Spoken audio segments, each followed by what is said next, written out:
Companheiros, vamos conversar um pouco sobre essas mentiras que divulgam sobre o coronavírus, de que ele é um vírus totalmente novo, totalmente diferente, que a gente não sabe nada sobre ele. Apesar de eu não ser especialista em vírus, tem conhecimento que eu vou trazer aqui que é ponto pacífico na comunidade científica e até a gente aprende na escola muita coisa disso. E tem outros pontos que também vale a pena se informar nos artigos científicos, né? Vai no Google Acadêmico, no Sci-Hub, porque assim, a pessoa que está se informando através da imprensa, principalmente da televisão, né? E as rádios, jornal, são tudo filial dos mesmos grupos, também não está se informando em fontes muito confiáveis, né? Tem gente que vem querer dar carteirada na gente. Ah, você não é biólogo, você não é cientista, o que você está falando, né? Mas é engraçado que quando você concorda com a pessoa, aí você não precisa, né, ser cientista, né?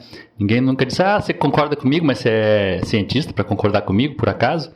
Agora, os jornalistas que a gente vê aí na mídia também, nem são jornalistas, né? São repórteres, eles falam que o editorial deles manda eles falar, e eles também não são cientistas, então, e não fazem investigação, né? Então, assim, a gente tem uma imprensa que quem ainda não se convenceu que ela está cada vez pior, um dia logo vai se convencer, porque a mentira tem perna curta, não é só sobre coronavírus. Eles são ruins em tudo, né? É só pegar qualquer pessoa, pega as pessoas mais inteligentes que vocês conhecem e pergunte o que ela faz para ser inteligente. Nenhuma delas vai dizer que é assistindo televisão, né? Então, não é a melhor fonte de informação, não sei porque que a gente fica acreditando tanta coisa só porque a televisão fica martelando, e televisão junto com o jornal, revista, porque essas coisas tudo eles falam, tudo as mesmas coisas, né? Então, assim, se você não concordar, argumenta, pega os argumentos que eu estou trazendo aqui, explica o que está certo, o que está errado, em vez de ficar dando carteirada, e se concordar também, ajuda lá no canal, dá sua contribuição, porque ajuda a gente a manter a nossa pesquisa em dia. Vamos falar um pouco sobre vírus, para a gente ver como muito do conhecimento que é básico sobre vírus não encaixa com o que a imprensa e os governos estão tentando passar para a gente. Em primeiro lugar, é sabido que os vírus são seres super simples, são os seres mais simples que se conhece, de certa forma, e existem há bilhões de anos, foram dos primeiros seres a nascerem na Terra, provavelmente, e por isso eles também estão espalhados pelo continente inteiro, pelo mundo inteiro, quer dizer, e além disso, por serem simples, eles também têm uma capacidade boa de mutação, de adaptação. Por isso que eles formam espécies, milhares e milhões de espécies de vírus. Cada família de vírus tem milhões de espécies, porque isso é resultado de um tipo de ser que se transforma geneticamente muito rápido. Além do mais, os vírus, por serem simples, muito, muito simples, eles nem são considerados como seres vivos por algumas definições, eles dependem de outras células e de outras bactérias para se reproduzir. Ao contrário das células e bactérias que já conseguem se reproduzir por conta própria, se alimentando e retendo energia, elas conseguem se multiplicar e conseguem sobreviver sozinhas. O vírus não. O vírus precisa, para se manter, estar junto com alguma outra célula, alguma outra bactéria. Ali ele injeta o código genético e é a célula que vai multiplicar esse código genético e transformar em novos vírus que depois vão sair e procurar outras células para continuar nessa cadeia, nesse ciclo. A gente costuma pensar nos vírus e nas bactérias também, na maioria das vezes, como se eles fossem parasitas, né? A gente costuma pensar que são grupos de seres que causam doenças. Mas isso não é verdade, isso se trata da minoria, na verdade, desses grupos, desses organismos. A ciência estuda mais aqueles que estão associados à doença, porque, lógico, né? A ciência ela caminha através dos financiamentos, que são principalmente de laboratórios particulares, que têm interesse em produzir vacinas e outros produtos, como testes, para vender no mercado. Né? A ciência não é uma coisa que a pessoa não tem nada para fazer e vai lá tentar identificar vírus. Mas o fato é que a maioria dos vírus, a imensa maioria, imensa, não está associado com nenhum tipo de doença. Tem vírus também que são bem mais violentos, né? Ou porque eles se reproduzem muito rápido e aí acabam destruindo o organismo das células onde eles passam, ou porque eles também conseguem despistar, conseguem enganar os sistemas de defesa do nosso corpo. sistemas de defesa são nossos glóbulos brancos, que são células que literalmente comem os vírus, né? Para falar de uma maneira simples, eles vão perseguindo tanto vírus como bactérias e se alimentam deles, né? Envolvem mesmo. E ao fazer esse processo, eles também, essas nossas células, nossas defesas, elas estão se fortalecendo, porque elas daí começam a reconhecer aquele mesmo padrão genético e isso ajuda elas a se defender daquele tipo de vírus e também de outros tipos de vírus que sejam parecidos, de outras mutações. Esses tipos de vírus mais violentos, eles, como já são conhecidos da ciência há bastante tempo, né? Eles não nasceram hoje, não nasceram da noite para o dia, eles existem aqui na Terra desde sempre, praticamente. Mas então a ciência já teve tempo de desenvolver vacinas. A vacina tríplice, né? Sarampo, catapora. Teve outros que já foram até erradicados, varíola, tem a tuberculose e uma série de outros que já tem vacina. Então o mercado também ele tem uma pressão para, entre parênteses, entre aspas, descobrir vírus novo para poder produzir vacina nova, porque não dá lucro continuar produzindo as mesmas vacinas, né? Que todas as empresas já produzem. Então as empresas procuram inovar e ser a primeira a sair na frente numa vacina nova. Mas para fazer isso ela precisa ter um vírus novo que crie uma doença nova e os vírus não têm essa banca toda para fazer uma doença totalmente nova da noite para o dia, né? Os vírus se modificam, mas o nosso corpo também vai se transformando e vai se adaptando e aprendendo a se defender deles. Por isso que, por exemplo, as últimas pandemias, elas foram todas muito mais suaves, muito mais rápidas, muito mais localizadas do que o que os governos e as empresas e a mídia começavam a divulgar na hora que a epidemia nascia. SARS, H1N1, a MERS, foram Ebola, todas elas quando foram anunciadas, se falou que seria, né, tomaria conta do mundo e tal, e no final das contas o vírus não consegue, não tem essa capacidade toda, porque, já vou explicar por quê. Mas antes eu tenho que falar um pouco sobre os vírus que não estão associados à doença e os que estão associados às gripes. Porque aqueles vírus mais barra pesada, esses mais violentos, que a gente já até tem vacina para eles, são a minoria da minoria da minoria, né? A outra maioria desses vírus, eles estão no nosso corpo, estão no corpo dos animais, das plantas, a todo momento, e eles são super importantes para a gente, porque eles estão ali usando as nossas células para se multiplicar, né? Mas as nossas células também, os glóbulos brancos, por exemplo, se alimentam, como eu falei, desses vírus, englobam esses vírus e vão ficando assim mais fortes, mais potentes para se defender de vírus mais letais. Então a gente a todo momento tem milhões de tipos de vírus no nosso corpo que estão nos ajudando como se fosse parte do nosso alimento de cada dia. Além do mais, a gente tem vírus no nosso corpo que atacam as bactérias que podem nos fazer algum mal. E aí elas dificultam o crescimento dessas bactérias. Então é tudo uma relação de ecossistema, de cadeia alimentar, só que a cadeia alimentar, quando ela está na diversidade, ela tende para o equilíbrio e não para os organismos se destruírem mutuamente até aniquilar aquele ecossistema, né? Vamos pensar pelo raciocínio de outra maneira. Os vírus existem, estão evoluindo, estão se modificando há bilhões de anos.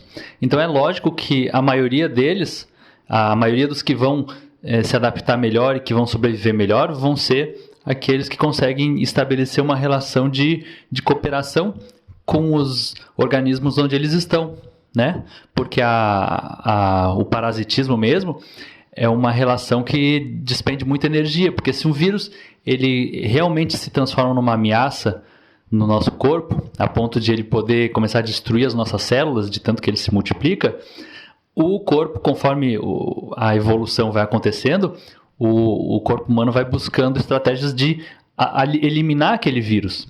Então é como se eles estivessem travando uma guerra. Agora, se o vírus vai evoluindo, vai se transformando e vai se transformando em formas de vírus que consegue manter uma relação de cooperação com as células, que ele entra na célula, né, joga o seu material genético se multiplica, mas não numa velocidade que vai destruir toda a célula e o organismo não vai tentar se defender até eliminar aquele vírus. Ele vai simplesmente manter uma relação ali de equilíbrio, vai se alimentando daqueles vírus, né? Os glóbulos brancos vão englobando aqueles vírus, mas não vão ter essa urgência toda de eliminar totalmente a população de vírus ali do corpo. E é por esse motivo que a maioria esmagadora dos vírus, 99,99999% dos vírus, não são vírus não são parasitas. Eles são vírus que mantêm uma relação tranquila com os organismos. No meio desse caminho, entre uma minoria de vírus que são malvadinhos e a maioria que são mais gente boa, tem os vírus que a gente chama de gripe, né? São vírus que gostam de ficar no nosso sistema respiratório, garganta, brônquios, talvez possam até pular para o pulmão, e que conforme a nossa imunidade pode estar meio baixa, porque o nosso corpo também não é sempre a mesma coisa a todo tempo, né? Às vezes a gente está alimentado mal, está com estresse, todo mundo, isso é até conhecimento popular, né? A imunidade caiu, bateu a gripe, quer dizer, o vírus começou a multiplicar mais, por quê? Os glóbulos brancos da imunidade não estavam conseguindo produzir a defesa necessária a tempo para que esses vírus ficassem mantidos sob controle. Veja bem que a gripe não é uma doença apenas, né? Dá para falar que existem gripes, não gripe. É todo tipo de infecção viral que pega, todo tipo não, né? Mas tipos de infecção viral que pegam o nosso sistema respiratório. Mas elas podem estar associadas a pelo menos uns 10 tipos de vírus diferentes. Que é parecido como você tem uma horta e você vai ver lá e as folhas estão todas comidas e pode ser um tipo de lagarta, pode ser um tipo de pulgão, sei lá, pode ser um tipo de formiga, pode ser outro tipo de formiga, outro tipo de lagarta, pode ser um caracol e assim por diante, pode ser até passarinho, né? Então a gripe é esse sintoma de febre e problemas respiratórios que estão dizendo assim, ó, tem alguma coisa ruim acontecendo no meu aparelho respiratório. Agora, por que eu falei que esses vírus estão no meio do caminho, né? Entre aqueles mais barra pesada e os que são mais tranquilos. Porque a gripe, esses vírus associados à gripe, eles estão no nosso corpo a todo momento. Eles estão presentes também quando a gente não está gripado. Para dar um exemplo, né, se a gente fizer uma pesquisa estatística de teste de vírus da gripe, digamos que numa população de 1.000 pessoas, se vai achar 500 pessoas ou 200 pessoas, isso vai depender um pouco das populações, mas é um número grande, 20%, 30%, pode ir de 10% até 50%, de pessoas que vão estar com o vírus da gripe naquele corpo. Então você imagina assim, uma escola de 1.000 alunos, metade ou 1 em cada 3, 1 em cada 4 daqueles alunos vão ter vírus da gripe. Mas não é metade dos alunos que estão com gripe. Às vezes, numa escola de 1.000 alunos, tem 1, 2, 3, 5 que vão gripar. De vez em quando dá um surto de gripe, chega a 10, chega a 20, depois passa. Então, como é que a gente fala que o vírus causou a gripe se ele causou em 5, mas não causou em 459, 495? Então a gente tem que tomar esse cuidado de achar que o vírus da gripe causa a gripe. Ele vai causar, ou ele vai estar associado, por isso que eles falam mais de estar associado do que causar, mas em situações bem mais específicas e que requerem mais algumas variáveis, que é a imunidade, a situação de saúde dessa pessoa. É bem diferente do que outros vírus, como o sarampo, por exemplo, que se tiver uma escola inteira e ninguém vacinado com sarampo, a boa parte dos que tiverem com vírus vão acabar ficando doentes ali. Como os vírus da gripe, então, eles não são exatamente causadores, na imensa maioria dos casos, não são exatamente causadores de gripe, ou seja, causadores de uma doença, e até nessa minoria que causa a gripe é uma doença bastante tolerável para o ser humano, ela não costuma ser fatal, o corpo humano não tem essa necessidade de eliminar totalmente o vírus da gripe do nosso corpo. Por isso que a gente vai estar sempre com esse vírus no corpo. Como a gente não elimina, o vírus também vai estar sempre fazendo as suas mutações genéticas.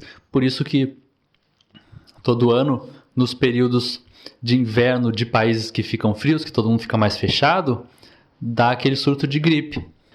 Por ano, por exemplo, a estimativa é que morram entre 150 mil a 500 mil pessoas no mundo por gripe.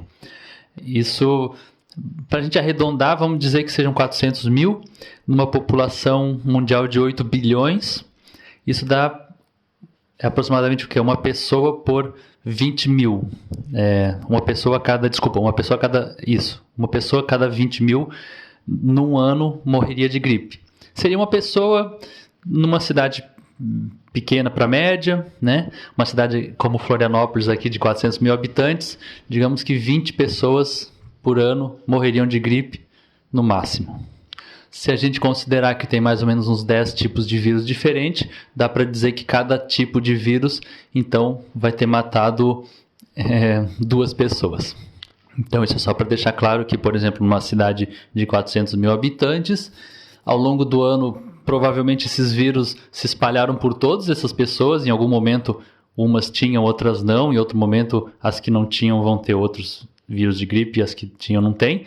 E, vamos dizer, você tem metade de uma população num momento específico, vamos dizer que 100 ou 200 mil pessoas teriam vírus, mas uma acabaria morrendo por causa desse vírus da gripe, de um desses vírus da gripe. O fato desse vírus, então, estar em mutação constante não é um problema, porque o corpo também vai se adaptando e produzindo a sua própria vacina. Não vamos esquecer que vacina é o mesmo princípio da imunidade. É estar em contato com quantidades pequenas de um determinado vírus ou com versões mais enfraquecidas daquele vírus que o nosso sistema imunológico vai dar conta. E dando conta, isso é até importante porque ele vai estar aprendendo a se defender de outros vírus que podem aparecer ali que sejam mais fortes. Então, uma vacina do sarampo é isso. É injetar na criança um vírus de sarampo mais fraco, ou em poucas quantidades, para a criança aprender a ter o vírus de sarampo no seu corpo. E aí, quando chega aquele vírus mais porreta, a criança já consegue reagir, o organismo já consegue reagir.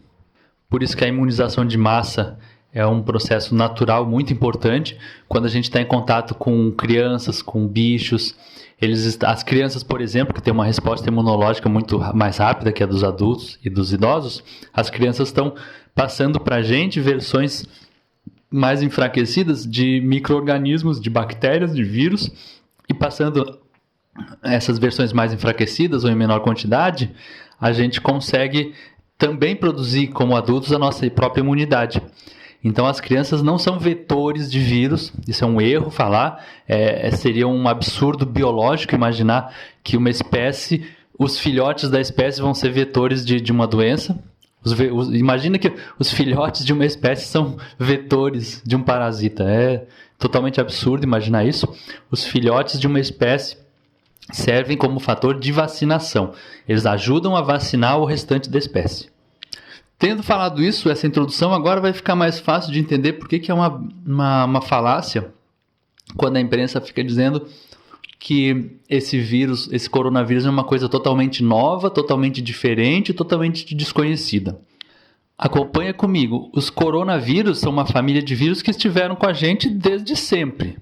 Há bilhões de anos eles estão presentes na vida, na biologia. E o ser humano conhece essa família de vírus há quase um século, desde a década de 40, mais ou menos, quer dizer, porque nessa época daí já começaram os microscópios eletrônicos e aí já ficou fácil de observar esses vírus. Enfim, microscópio eletrônico acho que foi um pouco mais para frente, mas análises químicas que permitiam concluir a presença desse tipo de vírus.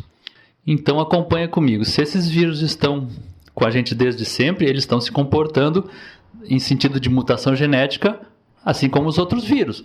Eles vão se transformando, mas eles vão se transformando globalmente. O vírus da gripe, por exemplo, ele está espalhado no mundo inteiro. E ele vai se modificando lentamente e gradualmente, a evolução não dá saltos. o vírus da gripe não vai se transformar num vírus da AIDS da noite para o dia. Não é assim que acontece.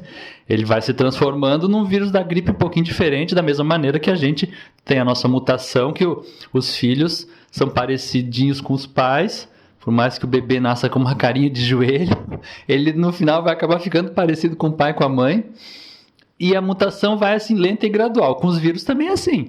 O irmãozinho do coronavírus vai ser bem parecidinho com ele, e assim eles vão modificando. E conforme eles vão modificando, consequentemente, essa mutação do vírus obrigatoriamente tem que acontecer dentro dos organismos, dentro da gente.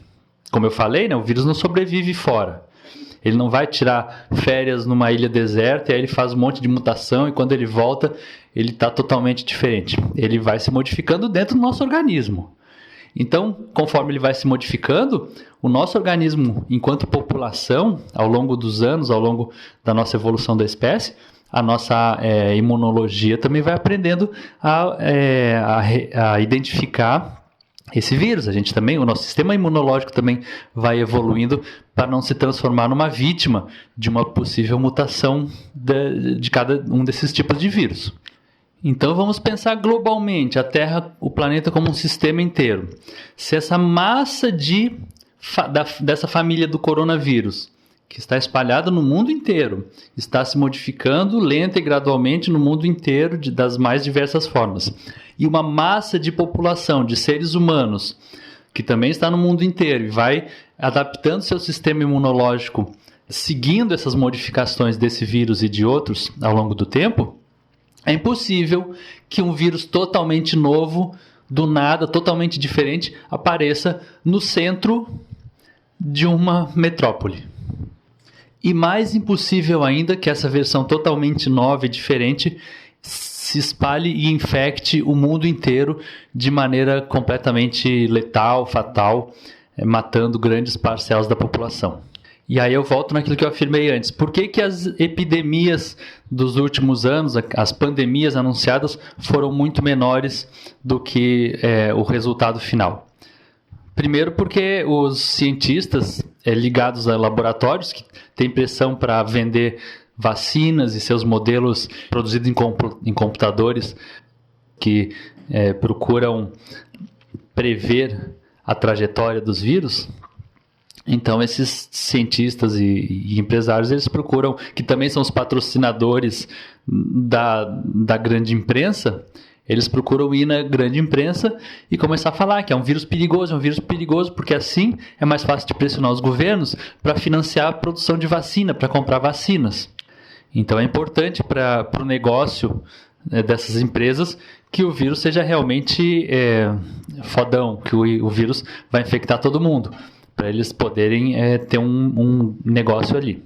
Mas vamos lá, por que SARS, MERS, H1N1 foram muito mais suaves do que o que foi anunciado? Logicamente, porque esses vírus foram essa mutação dessa família MERS, essa família que é uma família de coronavírus, então, inclusive, né? Olha só, não é por acaso. Uma família de coronavírus chamada MERS, ela está em mutação no mundo inteiro, ela está nos nossos corpos, o mundo inteiro. Conforme ela vai se modificando, a nossa imunologia vai se modificando junto, mas tem um ponto no mundo que, por razões às vezes socioeconômicas, o pessoal está mais propenso a baixar o sistema imunológico, e ali o vírus consegue dar aquela impulsionada. O vírus tem aquele gás e aí ele se transforma num vírus que provoca uma gripe, e essa gripe daí pode ser mais pesada que as outras, né, digamos, né, uma mutação. E aí por que esse vírus não consegue se espalhar pelo mundo inteiro? Porque nas outras partes do mundo já existem tipos de vírus parecidos, tipo de MERS parecido. Então a imunidade também já existe em certa medida. Então o vírus chega em outros locais, ele não encontra tanta força assim, ele vai perdendo força também, porque no local onde ele nasce, no local onde ele aparece, a população já foi também desenvolvendo imunidade. Então o vírus tem aquele pequeno surto, depois ele rapidamente vai perdendo força. Para um vírus ser completamente novo, ou novo suficiente e diferente o suficiente para causar o que eles alegam que está causando agora, esse monte de morte, que estão sendo super notificadas, está tendo um inflacionamento de notificações que não são de coronavírus, mas bom, esse é assunto para outro vídeo que eu já fiz também. Mas para um vírus aparecer do nada, tão diferente dos seus parentes, dos seus primos, só duas coisas podem fazer um vírus aparecer assim, principalmente no meio de uma cidade, no meio de uma metrópole. Quer dizer, de onde que nasceu aquele vírus? Que é como se, sei lá, o casal foi lá, fez relação sexual, gestou, e em vez de nascer um ser humano, nasce uma ave, nasce um dinossaurozinho, né? Por mais que os nenê nasçam com carinha de joelho, eles têm a carinha vão ficar igual a mamãe e o papai, um pouquinho diferente só. E com os vírus também é muito assim, não vai nascer o vírus vai se modificar de uma hora para outra e ele era coronavírus não sei o que, e ele virou lá uma coisa que parece um monstro de 7 cabeças. Para um vírus nascer desse jeito, aparecer, ou ele foi feito em laboratório, ou ele foi se desenvolvendo isoladamente. Por exemplo, numa ilha distante do Pacífico, numa tribo que permaneceu séculos sem contato com nenhum ser humano, e ali os vírus também foram tendo as suas mutações, aquela tribo foi desenvolvendo a imunidade para se adaptar àquele vírus, mas aí quando entra em contato com outros seres de longe, aí aquele vírus chega em organismos que não estavam preparados para esse tipo. E isso, na verdade, acontece no sentido oposto, né? Mas nunca ia acontecer no meio da China, que é a população de 1 bilhão de habitantes. Né? Aquela população, como é que não estava isolada o suficiente para um vírus conseguir se transformar da água para o vinho sem que os organismos humanos seguissem isso na sua imunidade, né? Observe que isso aconteceu, por exemplo, quando os conquistadores europeus vieram para as Américas. Eles trouxeram uma série de doenças novas para os índios. Por que não foi o contrário? Por que quando os europeus chegaram nas Américas, eles não contraíram doenças e começaram a morrer com o sistema imunológico dos índios, aqui americanos? Porque justamente os europeus estavam vindo de um continente cuja história era de muito mais circulação de pessoas. É um continente praticamente inteiro que é África, Europa e Ásia, que já tinham rotas de comércio desenvolvidas, então já tinha uma circulação imensa de pessoas. E além do mais, já tinha um histórico também de milhares de anos de domesticação de animais. Domesticação de galinhas, de porcos, de cavalos, de cães, de gatos. E com isso há um intercâmbio muito grande de vírus, de bactérias, de todo tipo de micro-organismo, de humanos para animais e vice-versa. Por isso que o sistema imunológico, para se desenvolver, ele precisa de diversificação, ele não pode ficar mais fechado. Então, se a gente descobrisse hoje uma ilha com uma tribo que nunca teve contato com seres humanos, possivelmente nós que passaríamos doença para eles, porque nossa imunidade e a nossa fauna de micro-organismos no nosso corpo é muito mais diversificada do que a deles. Então, voltando, né, no raciocínio, no resumo, se o coronavírus, esse atual, SARS-CoV-2, é tão diferente dos seus outros parentes, ou ele foi criado em laboratório, ou não há outra hipótese. Porque as mutações não acontecem em saltos, qualquer diferença vai sendo acompanhada de um desenvolvimento da imunidade nas regiões. E quando essa mutação ela é suficientemente forte para pegar uma parte da população desprevenida, o restante da população do entorno tem também alguma imunidade já, porque não tem aquela variação do coronavírus, mas já tem outras, com certeza, já tem imunidade a outras variações de coronavírus. Como eu falei, as famílias de coronavírus já são conhecidas há quase 100 anos, já convive com a gente desde que o homem é homem. Então são perguntas básicas que a gente tem que nos tocar quando a gente ouve as coisas que a empresa fala, que sem o mínimo de questionamento, sem chamar... e nem adianta, quando eles chamam especialistas, são especialistas entre aspas, né? Que já já são parte do negócio deles, que os patrocinadores deles mandam para eles. Mas eu teria que explicar, né? Como que nasce um vírus totalmente novo, quer dizer, uma mutação genética inesperada, né? Igual seu cachorrinho deu cria e ali saiu, em vez de sair mais cachorrinho, saiu rato. Como que essa mutação totalmente inesperada surgiu no meio de uma cidade, quer dizer, no meio de um local de alta circulação de pessoas, portanto, de alta circulação de micro-organismos e, consequentemente, de alto poder imunológico?